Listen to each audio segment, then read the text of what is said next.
Então, vós aqui em Picote, alguma vez comestes bacalhau passado por uvos e salsa? Ah, sim, então isso é um petisco, bacalhau com ovos e salsa, isso é um petisco. E então fazidos lá em casa de vossa mãe? Em casa de minha mãe, sim. E em vossa casa agora? E a minha casa também.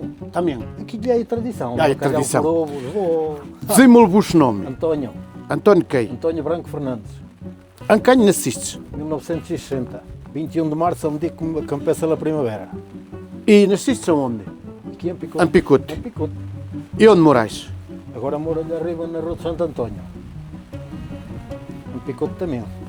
E qual é a escola que fazistes? Fui ao antigo 5º ano dos liceus. Ao 5º ano dos liceus. Sim, senhor. Ainda se aprendia naquela altura. Exatamente. E qual é a vossa profissão? Eu trabalho com arqueologia na Câmara. Ah, só de funcionário da Câmara. Sim, sim. Estás casado ou solteiro? Estou divorciado. Divorciado. Sim, senhor.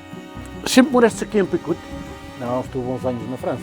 E eu fui criado, porém, pelas barragens todas, que meu pai trabalhava na EDP. Depois vim da tropa, fui para a França e agora desde 2000 estou aqui.